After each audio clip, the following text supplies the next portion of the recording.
All right, welcome back to the Daily Fantasy Flex podcast. It is Tuesday night. We're going to talk the Wednesday main slate for MLB.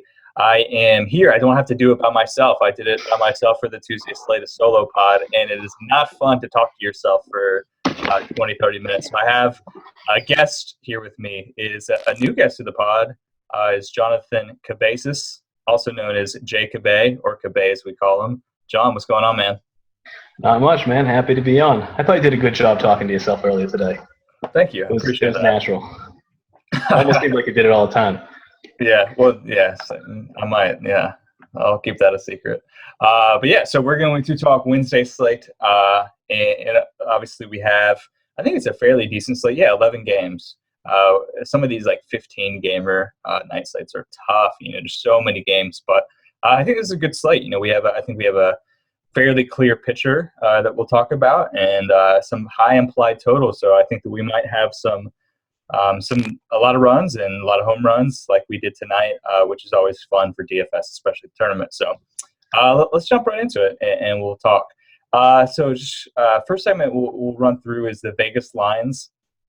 Obviously, I always encourage people to make sure to monitor these MLB lines.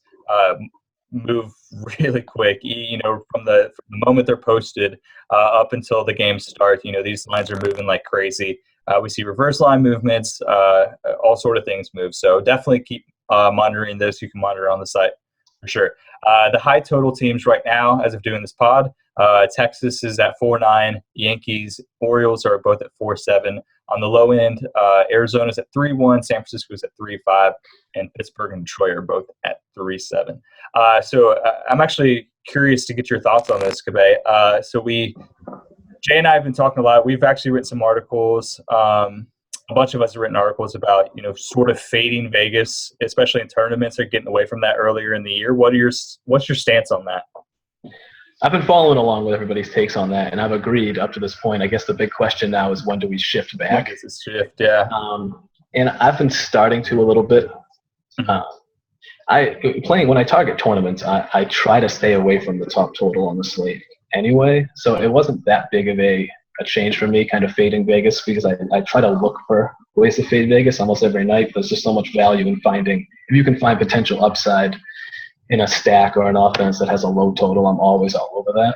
Yeah. But I think now I've shifted more towards, I am targeting some of like the higher total teams, a little bit of like bottom of the order stacks or staggered stacks where I'm skipping spots in the order, just to find any way to differentiate, because the ownership has been following the totals pretty heavily early this season.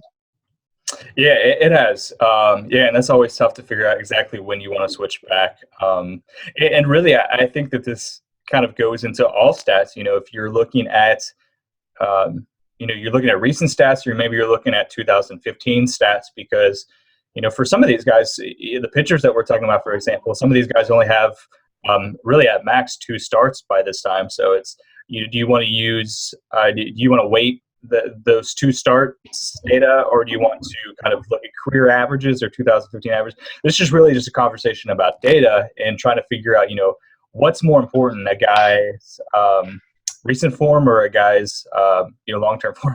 I know. Yeah. I said recent long-term form because I just did the peak pod, and that's exactly what we always talk about. But it's important for baseball, especially for pitchers too. We have like pitch velocity, and that's something really important for pitchers. If they're slowing down a little bit, I think that's really indicative of potential problem or maybe an injury or something like that. Whereas a guy who's throwing, putting a little more juice on it is indicative of a guy who's has potentially, really high strikeout and K upside, which is obviously something we want in tournaments. So definitely really important to monitor, but it's hard to figure out, when you want to switch, to that 2016 solely, or when just how to interpret data, I think. Yeah, and for me, it's always that constant battle of like, where should the data end in the game theory? Like, where do they meet? Yeah. Because, data has X, a certain statistic, whether it's exit velocity or batted ball distance, it has a value of X. Right. But when no one else is using it, that value needs to be bumped up, or at least I bump it up. But then it's like, how far do I bump it up? And that's kind of a lot of the new data that we have here. That's what I've been trying to figure out. I'm curious if there was any, who was it, Kelly, the pitcher for the Sox, who went out in the first inning with a shoulder injury. I wonder if his velocity was dipping at all. Oh, yeah, that's interesting. Yeah, I need to look at that.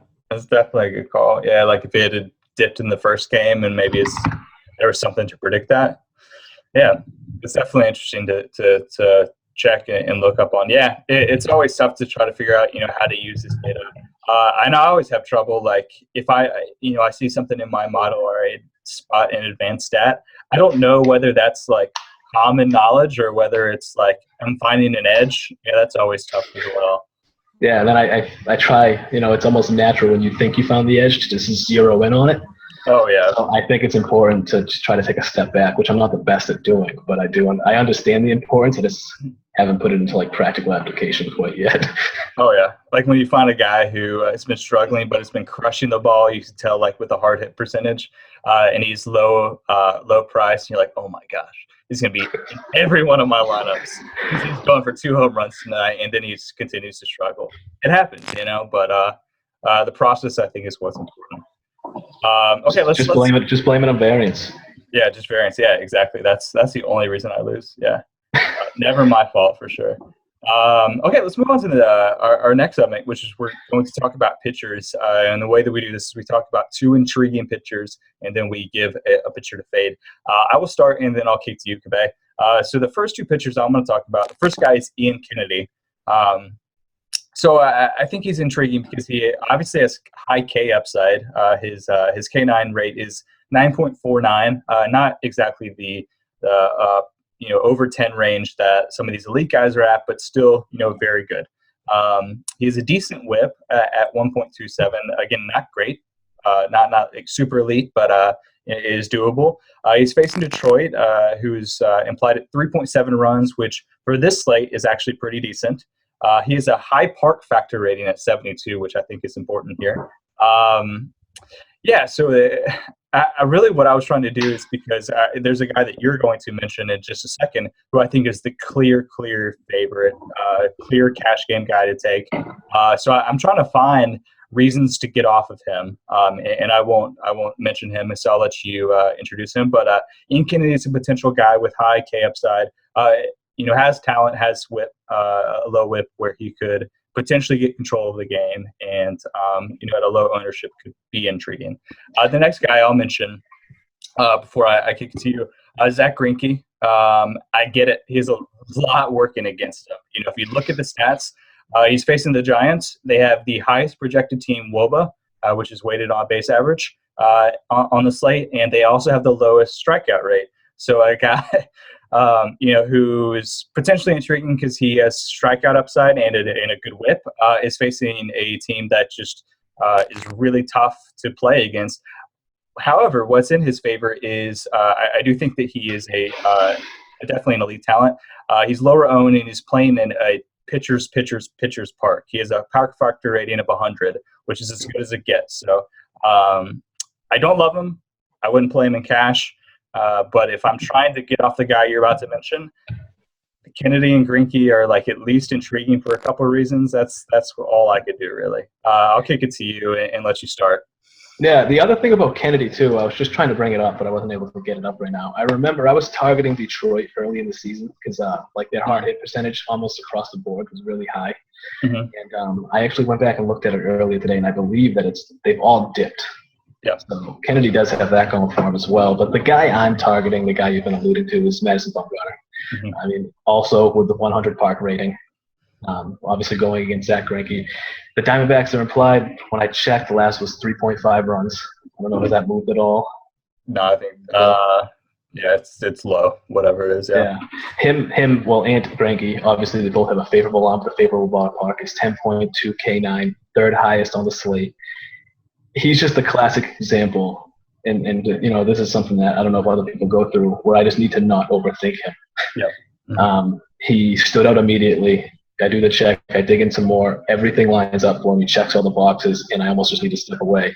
Now, he has 11.4 on DK and 10.8 on FanDuel, so he has a 75% bargain rating on FanDuel. So if you're playing cash games over there, there is no need to overthink Bumgarner. He is the cash game play.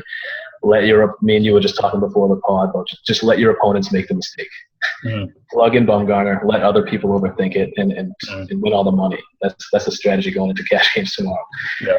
And then kind of with you and Ian Kennedy searching for a way to get off of Bumgarner or to maybe fit him into your lineup on DraftKings, I'm looking at Drew Pomeranz, 6,300 on DK, 6,200 on FanDuel. I mean, he offers all the salary relief necessary to fill up on high-priced bats. This is his first start at Petco, so he just recently got the bump to being a starting pitcher. I mean, he has 2 starts since becoming a starter. In those 2 starts, he's got a 41% ground ball rate, which is respectable. He struck out 7 in 5 innings when he was playing in Colorado against the Rockies, struck out 8 in 6 innings pitching in Philly, and now he comes home for his first start in the pitcher's park at Petco. The 2-game count, the tiny sample size, is enough for me to not even consider him in cash games. That's just no matter how impressive a 10.2 K9 might be. Sure.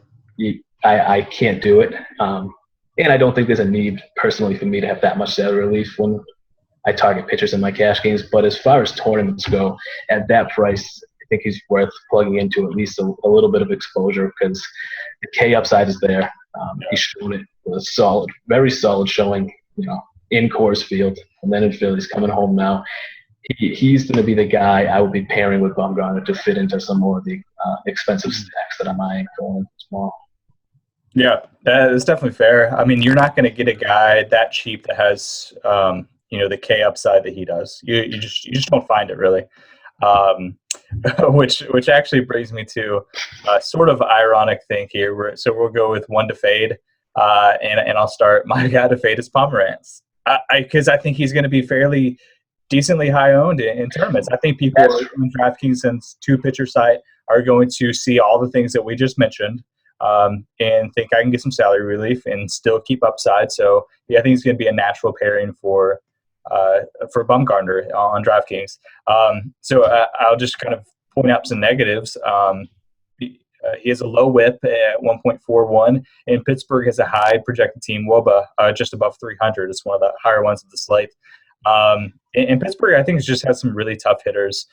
So I agree that he has K upside, but I do think he's going to allow some walks and runs, and the sample size and the ownership. I'm just not willing to go 100% in, and I think that in tournaments it could pay to get off of him a little bit because I do think that his price is really intriguing on DraftKings. And what's worth mentioning too, and he is a case of this. I kind of talked about how when you first look at him, he all the boxes are checked off. You see the high K9, and Pittsburgh's implied to score 3.7 runs, which isn't low, isn't high. And then you see that he's a favorite, which we know is good for pitchers, but he's a slight favorite. Right. And I think that's something that people need to look at because that was one of the things when I was looking through. I was like, okay, favorite, go on. And then as I looked through, he's hardly a favorite, and he very well might not be when we wake up tomorrow, depending on how the line moves. Sure. So, but yeah, I guess you have to ask yourself the question with him of what do you need out of him to warrant the exposure. True. Yeah, that's definitely fair. Who's your pitcher to fade? Mine is Chris Archer. I'm curious where you think his ownership will be because if you go into the player models and sort by K9, he's going to pop right up there. Yeah. It is the highest K9 in the slate, so I understand the potential upside. I understand why people might want to target him, but the Red Sox have struck out only 92 times this season, which is tied for the 7th fewest in the MLB. That will change by tomorrow because they play tonight, but that's as of Tuesday night. Archer also has the slate highest hard hit percentage allowed at 48%. Yeah. So I think that alone is almost enough reason to fade him when you think that he's going into Fenway, playing the Red Sox, who imply to score 4.3 runs. Mm-hmm. I don't trust him. I don't love him in this spot, especially going against the Red Sox lineup and David Ortiz's crazy splits against right-handed pitchers. Mm-hmm. I think there are just better options. I would rather pay up and ignore the slight salary relief that he gives me because I don't think although the strikeout upside is there, I'm just not very confident in him getting it. Yeah, I definitely agree. To answer, where I think his ownership is going to be, I do think that he would potentially be higher owned if it wasn't for Ian Kennedy right below him. I think Ian's going to low his ownership a little bit because he's $200 less, arguably in a better matchup, better park, a little bit, I think, less risk maybe here against Detroit on paper. So I do think that people might say, okay, I'm getting sort of similar guys here in Archer and Kennedy. Let me get the extra $200 and let me upgrade from batter, whatever, to batter, whatever. Let me ask you, would you let Chris Archer scare you off of David Ortiz in cash? Because I don't think I am. No. David Ortiz can bomb on any right-hander. It doesn't matter who it is. Yeah, because it didn't. I was just curious. It didn't sway my opinion on him in cash at all. No, I'm taking Ortiz against really just about any right-hander. I mean, I would take him against Syndergaard, and that's about as good as it gets, right? Yeah. I mean, in cash maybe not, but in tournaments I love it. Yeah. Oh, I love it in tournaments, but I don't even think it's knocking him too far down. In cash, yeah. I mean, he gets a right-hander. Ortiz he's elite. Yeah. I mean, when you look at the other potential players at first base, that all changes. But I just mean in general, would Chris Archer turn me off now? Chris Archer definitely doesn't. If you go to a little more elite guys, then potentially off cash, but Chris Archer's not that guy that scares me off. Hard hit percentage, you've mentioned it. Okay, let's move on to batters. So we'll give two elite batters or two intriguing batters that we're on, and then we'll move on to value. I'll go first. The first guy I'm looking at for an elite batter is Mitch Moreland. And first, I want to mention that I really love Moreland in general because of his salary or his positional eligibility on sites, especially on a site like FanDuel where he's a first baseman, and Prince Fielder is also a first baseman in the same lineup. People obviously like stacking, and they like stacking lower in the order. So people always kind of naturally stack, especially on FanDuel, they stack 1 through 4. And they take okay, I'm going to take the first batter or the first baseman. Or even on DraftKings, it's the same way where they'll take the first guy in order. Jose Abreu, Adam LaRoche was the same sort of thing last year. And I think there's always tournament value in taking the second guy. I actually think Mitch Moreland actually is the better batter independent of that as opposed to Fielder tomorrow.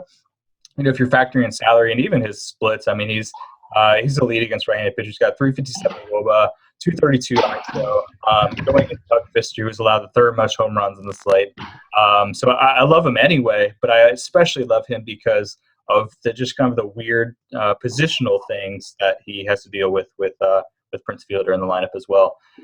The other guy I like is Manny Machado, and I really just kind of wanted to mention him just because he's a shortstop on DraftKings now, which makes no sense to people who watch real baseball as opposed to fantasy baseball.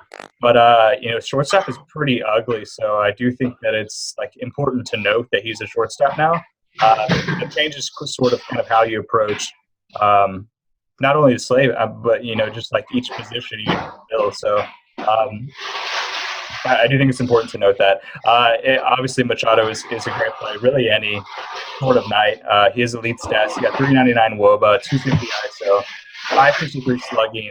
Orioles are projected for 4.7 runs, so he's obviously in a good spot. He's going against R.A. Dickey, who you can look at his stats or whatever. All I know is a knuckleballer. It just takes one to not move. Yes. And then, that's it. Yeah, if he just doesn't get movement on it, Machado's knocking it out of the park like it's nothing. So, yeah, Machado obviously has high upside there. Well, something to monitor with that. I'm going to get into it a little bit later with the value bets, but Adam Jones left the game tonight with a stomach virus. So they said it was unrelated to his rib injury. Interesting. That's what they're saying at least. So that'll be worth monitoring tomorrow to see what that does to their implied total and to the other bats in the lineup. But Machado's an elite play almost every slate. Yeah. Doesn't matter who he's going against, but yeah, I agree for sure. Who are your two elite or intriguing batters? Staying with you there, first guy is Crush Davis. I love him. 4,800 on DraftKings, 4,300 on FanDuel. Both of fine price points for him. 10 pro trends going into today. His slugging percentage against right-handed pitchers is .639. Is that good? I think so. Yeah, that seems good. I think you mentioned it. Orioles implied to score 4.7 runs. He has a hard hit percentage of 45% over the past 15 days. R.A. Dickey, like you said, 25 times last season. He led that He let that knuckleball float out there, and it got hit out of the park. So he has no problem serving up home runs. Mm-hmm. I love targeting Chris Davis in this matchup. I'm going to stay in that game for my next elite batter, which is Joey Bats. Jose Bautista. They implied to score 4.4 runs. Similar price point to Chris Davis, $4,900 on DraftKings, $100 more, $4,500 on FanDuel, which is $200 more. But he's facing a righty. And what's funny is we were just kind of talking about this is people might, I wonder, do you think people will do this? Do they look at a righty versus righty and just immediately assume that's a bad thing? You do. Yeah, no, I've talked about that. I think in the last pod, not the solo pod, the last one with Jay, I really love targeting reverse splits guys in tournaments. I just think that people just kind of always, and even like in our lineups page, you can just like hit the slider where it's, you can see verse-handedness or whatever. Mm-hmm. I think a lot of people do that on like other sites where you necessarily can't see that a guy has reverse splits like you can in our models. People just kind of assume that a righty is better against a lefty and has worse stats against a righty, whereas that's not always the case. It's like Joey. Yeah, I mean, Joey, he's 570 slugging against righties. And I had to run this by you before we got on there because it didn't seem right to me. But he hit 35 of his 40 home runs last season against right-handed pitchers.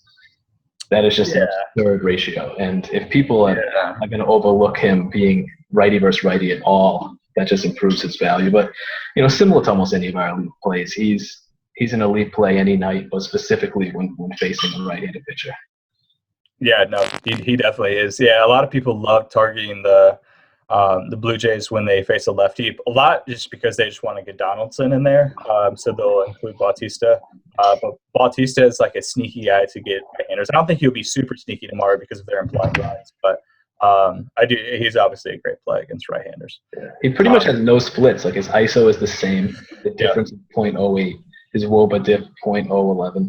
He's pretty much one of the guys with no splits. Which actually is like pretty indicative of being just an elite batter. Like the best batters in the world don't necessarily have like super hard splits. I mean, like I guess Harper, Bryce Harper and Mike Trout have like notable splits, but it's not like they're opposite. It's not like their negative split is negative. Like their negative split, like Bryce Harper against a lefty, it's still it's like just about the best in the league. Look at the negative split. That's the dangerous part of just solely looking at something like the difference. Like, Bryce Harper ISO diff 0.102, but his ISO is still 267. Yeah, it's still amazing. Yeah. People would kill for a 266. Yeah, it's still one of the best in the league. Yeah. I love kind of the game theory of splits because it's just such a big part of DFS right now. It's just such an in vogue thing, and I think you could potentially be smart and target reverse splits and try to figure out where guys, because I do think the elite batters are good really against anyone. So I definitely think that's a good call to make. Let's get to value bets. I'll go first and I'll give my two. My two are going to be on FanDuel. First guy I'm looking at is Ryan Howard. He's 2.4 on FanDuel. I have no clue why. I'll start there. He's an elite hitter against right-handed pitchers. He's got 346 WOBA, 260 ISO, 518 slugging, just ridiculous. Really, you're just not going to see numbers like that from a 2.4K guy on FanDuel. I mean, he's just an elite hitter against right-handed pitchers. He's crushing the ball this year. He's got a 51% hard hit rate, which is just ridiculous. So my thing is Ryan Howard's an amazing play. I don't know why he's 2.4K, but he's 2.4K. So don't overthink it and play him in tournaments. The other guy that I love is Michael Conforto. He's 2.8 on FanDuel. I feel like, because I usually do the DraftKings value, but I'm going to let Cabe do it this time. I feel like I mentioned Zach Cozart just about every podcast because they won't budge his salary. Conforto is almost the FanDuel guy for me. That is like Cozart, where they just won't move his salary. I think he's an elite hitter. I think he's an elite power guy. If you look at his stats, he's 258 ISO, 526 slugging. If you look at those stats plus his advanced stats, I mean, he's got a hard hit percentage of 47%. Even going back to last year, he was amazing. He's got all the stats that you would want out of a power hitter. For some reason, DFS sites, especially FanDuel, just won't recognize that. He's moved up to the third spot. And he's on a team that's just crushing the ball right now. And I think that he's a big part of that. I think he's an elite bat. For some reason, FanDuel just won't budge his price. So he's at 2.8 on FanDuel, which I think he's one of the better plays of the entire slate. Hit his fifth homer of the season tonight too, I believe. Yeah, he's just crushing. Yeah, he's ridiculous. He's an elite talent that's 2.8 on FanDuel for reasons that just doesn't make sense. So I'm fine with him in cash tournaments. Roll him out everywhere. Okay, give me some DK guys. And my first one is interesting because he does have poor splits, but it's Logan Forsythe. And when looking at advanced data from the past 15 days, he has been overperforming across the board. An average batted ball distance of 253, which is 35 feet longer than his 12-month average, as well as a hard hit percentage of 52%, which is the highest among second basemen. So at 3,200, I am willing to plug him in because he's batting leadoff of the Rays implied to score 4.2 runs. And the big thing here, really going for any Rays batter, is Rick Porcello has seen his average fastball velocity dip 1.4 miles per hour. Interesting. So, we only have 2 starts to go off, but it is 1.4 miles per hour lower, which has been a solid indicator of value for opposing hitters. It doesn't point directly towards something being wrong, but it's more so an indicator that there could be something wrong, maybe dealing with an injury that's not being reported. Maybe he's just losing it. It is him. Maybe he's never good anyway. But I have no problem ignoring some of the poor splits for the salary relief that Forsythe offers batting leadoff for a team implied to score 4.2 runs. And my next value batter is same price, 3.2K, and it's J.J. Hardy. And this is a little bit contingent on the status of Adam Jones. As we know, I mentioned earlier, he left the game tonight with a stomach illness or of some sort, which is funny because he did have the rib injury. And I saw one beat reporter saying that he was kind of moving a little funny after taking a big hack at the ball. So I wonder if it is the ribs at all. But either way, that's going to be worth monitoring because in Jones' absence earlier in the season, Hardy has seen a bump in the order, batting as high as 5th. And he'll get a huge bump from me in cash games if he sees a bump into the order anywhere near 5 or 6. As we've already mentioned, 2 solid hitters for the Orioles implied to score 4.7 runs. His hard hit percentage over the past 9 games of 55% is just huge. One of the highest on the slate. So I don't mind him. I don't think I'll play him in cash if he's batting 8th. He'd probably drop off a consideration for me there. So, for cash games, monitor the Adam Jones in the lineup as it comes out. But in tournaments, I still like him at the bottom of the order, and I'd have no problem starting a stack if he was batting 8th, maybe going 8, 9, 1, 3, 4, 5, or however way you want to get creative, just to gain some exposure to the Orioles, who are going to probably be pretty heavily owned. So even if he just wants to be the plug and play and the only Orioles batter that you roster just to gain a little bit of exposure to that offense, I like him in tournaments for that as well. And his 70% bargain rating on DraftKings. So if you are going to have exposure, it's worth having it over there to him. Yeah, I noticed his hard hit percentage as well. It stood out in the model, so I definitely think that's a good call. One thing I love that I've been doing this year, because I think there's actually been an inefficiency in order for these teams. Like the managers have been setting incorrect orders, I think, as far as how guys should hit. I mentioned before, and we were talking off the podcast about this before we started, and Florida just got moved up to the 3rd spot in the Mets lineup. He should have been hitting there forever ago. And they just now figured out that he's one of their best hitters and that he's crushing the ball and should move up. I think there's actually several instances of that. So what I've been doing is I've been doing a lot of stacks that aren't really stacks. I'll skip a second hitter, and I'll go 1, 3, 5, 3, 4, 5, 6, or whatever. So I have no problems skipping a guy. And so I'm getting a unique lineup. I'm getting unique ownership, especially on the last guy. And I definitely don't mind doing that for sure. I do think that there is a lot of upside, especially this year, as far as how game theory is going to do that. Yeah, that's an undervalued that's an undervalued method of stacking, in my opinion. You don't see it nearly as much as you probably should. Most people, if they want 5 batters and they're starting at 1, they're doing 1, 2, 3, 4, 5. Yep. And for whatever reason, they refuse to skip the batter in the 2 hole in lieu of the batter in the 6 hole, for example. Whereas, if J.J. Hardy does see a bump up to 6th and you don't like who's batting second for the Orioles, but you like Hardy, it makes all the sense in the world to skip the 2 hole to fit into that 5-man stack. Yeah, and some of these teams have guys that just aren't good at hitting in their first or second spot. Chase Utley's hitting in the first spot for forever for the Dodgers, and he's not good. Was at one point, not anymore. So I definitely don't mind either being a little bit different in the way I stack or just stacking sort of different guys. Okay, let's move on. Stack of the day. I'll give mine first, and then we can move on to yours. The one that I'm doing, I know kind of goes against something I said earlier. It's the Detroit Tigers. I think it's a really contrarian stack. Ian Kennedy was one of the guys that I said could potentially be interesting as a pitcher, but I also think he has a lot of risk. So the Detroit Tigers are interesting to me. Ian Kennedy allows the most home runs of the slate. He gives up the long ball. We know that about him. I get what you said earlier, that Detroit's hard-hitting percentage has been dipping lately. They just haven't really been hitting the ball well. But it's not like these guys are just suddenly lost their power. I think there's probably some variance in there. Maybe there's some noise, or maybe there's some signal, but I do think there's probably some noise in there as well. So, I mean, you got guys that we know have elite power, elite upside. You got Salty, you got JD Martinez, you got Justin Upton, who's now with the team this year, and obviously Miguel Cabrera. These are guys that are elite power guys. We know they're elite power guys. And Ian Kennedy gives up a lot of home runs. So they're implied to score low points. Ian Kennedy could shut them down. They have, not great advanced stats lately. I get all of that.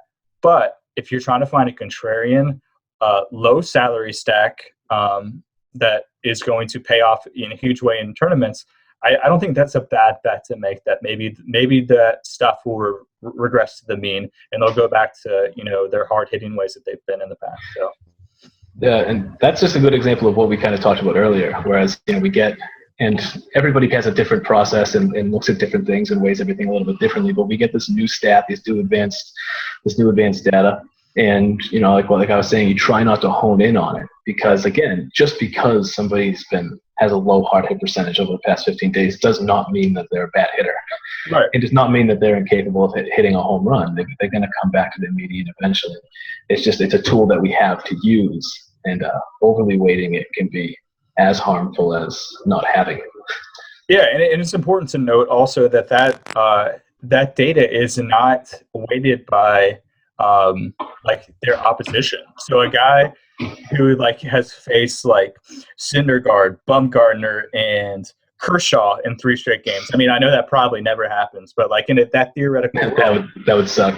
Yeah, they would have a hard hitting rate of 0%, and we'd be like, wow, he's really not seeing the ball well. And then you look at his game log and be like, no, he just faced 3 incredible pitchers. No one hits Kershaw. So yeah, it's definitely the data overall. From a broad point of view is important, but digging into it is also really important. For sure. Give me your stat. So my stack of the day, Mets. I know they just went off tonight, but okay. Jeremy Hellickson gave up 22 home runs in 2015. He has a 1.36 home run per 9 innings for the Diamondbacks in 2015. The Mets are implied to score 4.3 runs. I mean, I like the Mets as a 5-man stack, but what really kind of grabs me is Granderson, Conforto, and Cespedes. All 3 have positive ISO splits and a slugging percentage over 500 against right-handed pitching.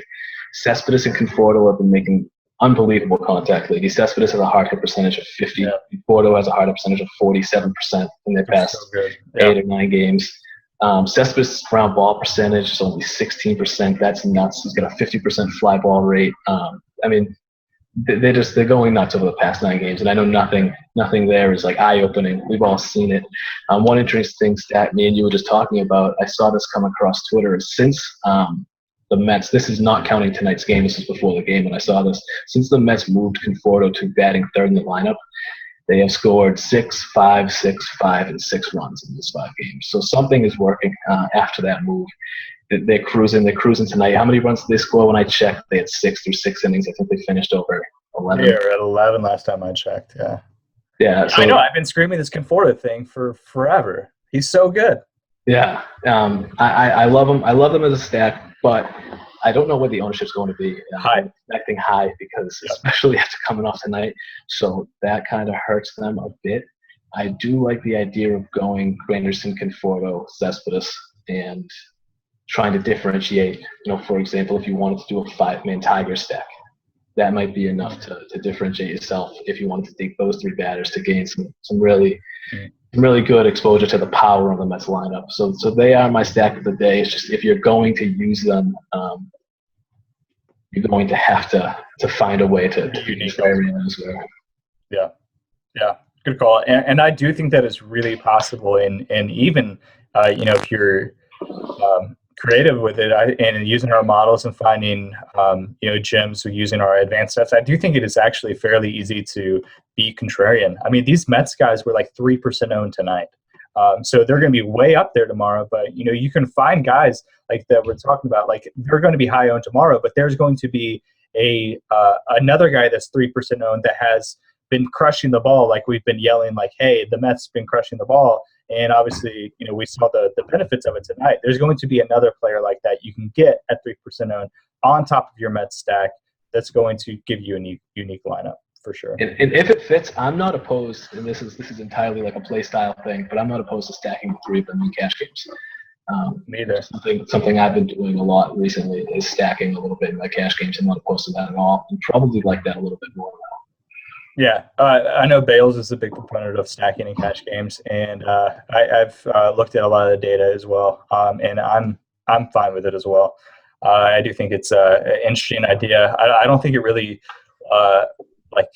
hurts your risk or upside. I think that's overrated. So I like that strategy actually a lot. Okay, let's get the stat of the day and bulk call, and we'll finish it up. My stat of the day is Madison Bumgarner has thrown 1.2 miles per hour faster on average in the last 2 games than last year. So this is another example of, even just a small difference for an elite guy matters a lot. So Bumgarner already throwing amazingly. Yes. Yeah. And he's been his pitch velocity has been 1.2 miles per hour faster in the last 2 games. That's a good thing. So I'm probably going to play him tomorrow. I like it. He'll be in my lineups. If you guys want to scoop my games, he will be there. I hear you. Yeah, give me a stat. Okay, my stat is a little bit of a trend, but it will start with a stat, and that is that Bryce Harper, his 15-day hard hit percentage is 4 points higher than his 12-month hard hit percentage, which doesn't sound crazy because we see some guys with 20, 30%. But when you think of the fact that his 12-month long hard hit percentage is 45%, it is unrealistic to see him jump at all. So what I did is I went into the trends tool and I just took a look at Bryce Harper and his hard hit diff, anything positive. So from a 0.1 difference on. And what I got back was a count of 78 and a plus minus of 2.52. He's averaging 12.05 DraftKings points a game when his hard hit percentage is even slightly higher over the past 15 days than it has been in the past 12 months. So I know he, like we talked about earlier, he doesn't have the greatest splits going for Wednesday night, but I have no problem plugging him into my lineups. Yeah, it doesn't matter for a guy like that. Yeah. No. I like it. Cool. I'll get my bulk call of the day and let you give yours, and we'll finish it up. My bulk call, I'm just going to double down on my Detroit thing. I think a Detroit stack wins GPPs tomorrow. That's my bulk call. Could be very off. Ian Kennedy could shut him down. But, you got to be bold. So be bold for me, Cabezas. What you got? Second night in a row, Mets will be the highest scoring team on the slate. I like it. Oh, okay. Wow. All right. So they went for 11 tonight last time I checked. And you're just doubling down on the Mets. Hard hitting percentages, they're just going to hit all the home runs again. All of them. I love it. Okay. All right. We will end it there. Thanks for listening, guys. I hope you enjoy it. I will be off until next week. Jay and Pete will be back for the Friday slate. So they'll do it Thursday night, and it'll be out for the Friday slate. Cabezas, thanks for joining me, man. Good first flex pod. Thanks, man. Thanks for having me. Anytime. Yeah, we'll have you back on for sure. So, thanks for listening. Good luck tomorrow. May your Tigers and Mets stacks win all the GPPs. Yes. All right, see y'all.